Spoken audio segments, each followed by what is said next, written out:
terima kasih untuk kedatangannya pada sore hari ini. Pada sore hari ini kita akan membahas materi tentang kesakitan pada anak dan kesehatan lingkungan. Tapi sebelumnya kita akan mulai dengan berdoa. Doa dipimpin oleh Bapak Moses. Berdoa kita direct kebutuhan masing-masing. Baiklah Bapak Ibu, hari ini kita akan bahas tadi tentang apa Bapak Ibu? Kesakitan dan pada anak dan kebersihan lingkungan. Oke, jadi sebelum saya lanjut, apakah anak-anak kita sering sakit? Tidak. Tapi pernah sakit? Pernah. Nah, jadi di materi kali ini kita akan bahas tentang penyakit diare, penyakit cacing, dan penyakit malaria pada anak yang dapat menyebabkan kurang gizi. Kemudian kita akan bahas juga bagaimana mencegah dan menanggulangi diare, serta cacing dan malaria, mempraktekkan cara mencuci tangan dengan benar, mengenali bahaya BAB sembarangan, dan juga memahami pentingnya BAB di jamban yang sehat. Oke. Kalau saya tanya Ibu, kira-kira apa saja sakit yang pernah dialami oleh anak-anak Ibu, khususnya yang punya balita? Demam, batuk, pilek. Demam, batuk, pilek. Apakah si anak pernah mengalami diare? Tidak pernah. Tidak pernah ya. Atau pernah mengalami mencret atau cacingan atau malaria Bapak Ibu? Enggak. Tidak pernah, Bu. Berarti sehat-sehat ya.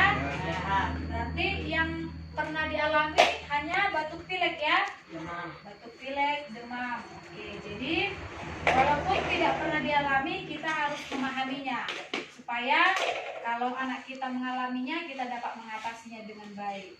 Nah, kira-kira di sini ada yang tahu apa itu penyakit diare Bapak Ibu? Nah, jadi di sini kita dapat lihat diare itu adalah buang air besar encer atau berupa air dan terjadi lebih dari 3 kali dalam sehari. Nah, jadi Bapak Ibu, anak-anaknya tidak pernah mengalami hal ini. Belum ya? Nah, jadi kalau misalkan dia sudah mengalami BAB encer dan lebih dari 3 kali, maka itu adalah gejala diare.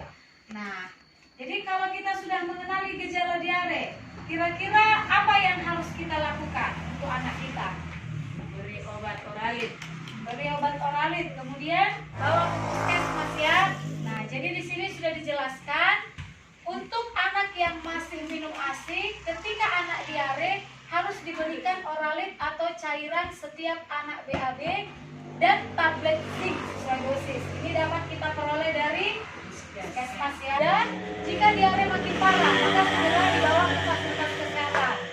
Nah, dan yang kemudian untuk mencegah diare kita dapat melihat dari gizi si anak ya. Kita harus perhatikan gizi si anak. Kadangkala karena kekurangan gizi, anak sering mengalami penyakit ya. Bahkan karena kurang gizi atau kurang bersih, peralatan makan dan minumnya, minum air yang tidak dimasak mendidih atau tidak bersih, itu dapat menjadi penyebab munculnya diare pada anak. Nah, jadi kita dapat mencegahnya dengan memperhatikan gizi, dengan menjaga kebersihan diri dan lingkungan. Ya, nah itu kira-kira diare. Kemudian ada yang tahu bagaimana ciri-ciri penyakit cacingan Bapak Ibu? Nah, sebelumnya kita harus tahu dulu apa itu kecacingan. Nah, kecacingan adalah gejala gangguan kesehatan akibat adanya cacing dalam tubuh si anak. Jenis cacingnya itu adalah cacing gelang, cacing cambuk, dan cacing tambang. Nah, jadi cacing ini dia menyerap zat dari usus si anak. Makanya kalau anak-anak cacingan tadi seperti yang Ibu bilang kurus, ya, tidak selera makan. Oke. Nah, jadi untuk cacingan ini dapat dicegah. Yang pencegahannya dengan cara mencuci tangan, memotong kuku. Makanya untuk anak-anaknya harus dipotong kukunya ya, pendek dan bersih. Gunakan alas kaki jika keluar. Menggunakan jamban yang sehat, bersihkan bak penampung dan tutupnya, membuang sampah pada tempatnya. Nah, sehingga kecacingan ini tidak terjadi pada anak-anak kita. Baiklah. Kalau malaria, ada yang tahu Bapak Ibu apa itu malaria? Apa itu malaria Bapak Ibu? Malaria itu penyakit yang disebabkan oleh gigitan nyamuk. gigitan nyamuk Anopheles betina yang mengidap malaria. Nah, jadi Bapak Ibu kalau misalkan ada nyamuk, jadi jangan sepele Bapak Ibu ya.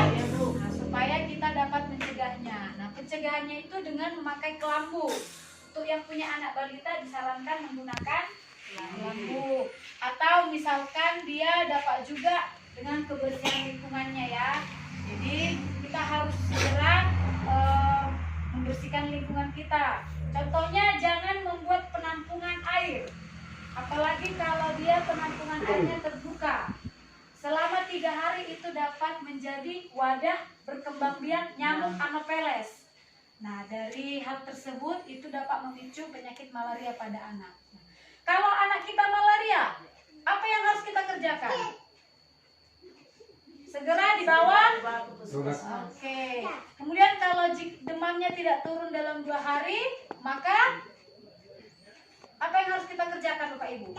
Beri obat. Tetap juga kita harus bawa ke Puskesmas. puskesmas ya. Nah, jadi kalau misalkan dilihat anak-anaknya sudah 2 hari demam, kemudian disertai bintik-bintik merah, ada pendarahan di hidung atau BAB-nya berwarna hitam, maka kita harus cepat-cepat membawa anak kita ke puskesmas. Nah, oke. Dari antara penyakit diare, cacing, dan malaria sudah dipahami Bapak Ibu? Sudah, Bu. Jadi sudah kenal ya bagaimana tanda-tandanya ya? Sudah, Bu. Kalau nanti ada kelihatan salah satu tandanya, kita bisa mengenalinya. Sehingga untuk pengobatannya tidak salah. Jangan nanti anak ibu cacingan, ibu kasih oralin, ya. Atau misalkan anak ibu diare, ibu kasih nanti obat cacing. Nah, jadi harus disesuaikan. Paham Bapak Ibu? Paham, Bu.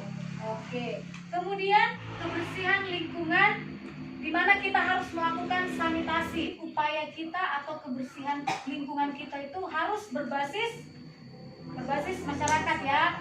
Nah, jadi kalau berbasis masyarakat itu kita harus melihat lingkungan kita. Jangan supaya kita bersih, itu buat penyaluran air, pembuangan air ke rumah tetangga. Jangan seperti itu. Jadi sanitasinya itu harus berbasis masyarakat. Ada beberapa hal yang perlu dilakukan. Yang pertama, stop buang air besar sembarangan, cuci tangan pakai sabun, mengelola air minum dan makanan, mengamankan sampah. Di sini ada yang buang sampah sembarangan? Tidak ya. Jadi sampahnya kita bakar, kalau tidak dikumpulkan ya. Kumpulkan dalam tong. Kemudian mengamankan limbah cair rumah tangga. Jadi kalau dibilang limbah cair ini seperti bekas pencucian baju. Nah, jadi salurannya jangan kita arahkan ke sumber minum. Misalnya Bapak Ibu dekat danau. Jadi penyalurannya jangan diarahkan ke danau. Karena itu dapat mencemari danau lingkungan ya. Oke, jadi kita harus buat septic tank atau saluran ke bawah tanah. Oke, jadi kalau tidak merusak lingkungan tidak apa-apa. Tapi kalau sudah merusak lingkungan, ya kita buat penyaluran ke bawah tanah langsung. Oke. Yang selanjutnya perlu cuci tangan. Nah, di sini Bapak Ibu sering cuci tangan? Sering, Bu. Sering ya. Oke, jadi kalau kita cuci tangan itu apakah hanya diairi saja? Sabun. Yang dikerjakan Bapak Ibu pakai sabun ya? Pakai sabun. Oke, jadi baik ya. Memang kalau kita cuci tangan yang bersih itu kita harus pakai sabun. Kita basahi dulu tangan, kemudian kita pakai sabun. Nah, sampai sini ada yang mau ditanyakan Bapak Ibu? Kira-kira? Tidak ada ya? Nanti sudah paham ya bagaimana sanitasi berbasis masyarakat ya? Sudah, Bu. Oke, bisa dikerjakan Bapak Ibu? Bisa. Oke, yang selanjutnya kita lihat jamban. Kira-kira jamban yang sehat itu seperti apa Bapak Ibu? Jamban seperti yang sehat itu bersih, pakai septic. Oke, pakai septic tank, betul. Nah, jadi di sini ada kriteria jamban yang sehat. Yang pertama, tidak mencemari sumber air bersih. Nah, sumber air bersih Bapak Ibu dari mana? Dari sumur atau dari danau? Dari sumur. Dari sumur. Jarak sumur ke septic tank ada berapa meter, Bu? Ada 20 meter. Berarti itu sudah memenuhi syarat ya? Oke, sudah memenuhi kriteria. Tersedia air bersih. Tersediakah Bu air bersih kita? Tersedia. Tersedia kloset yang bersih. Tersedia. Oke. Tersedia tempat cuci tangan? Tersedia Tersedia. tapel. Oh, stapel. Oke. Yang selanjutnya, apakah tetap kering? Tetap bersih. Tetap kering ya. Dan yang selanjutnya memiliki ventilasi dan pencahayaan. Ada ventilasi di kamar mandi Bapak Ibu? Ada Bu. Ada ya. Nah, ini dapat dilihat. Ini adalah bak mandinya. Di sini adalah jamban. Nah, mereka membuat saluran ke bawah tanah ya. Nah, di sini ada dindingnya. Jadi kira-kira beginilah kriteria jamban yang sehat. Tidak dekat dengan sumber air bersih kita. Oke. Nah, jadi Bapak Ibu, kalau di sini semuanya sudah punya jamban ya.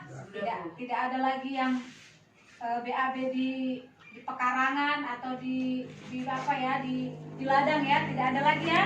Tidak lagi. Oke, jadi yang terakhir kita harus tahu dulu.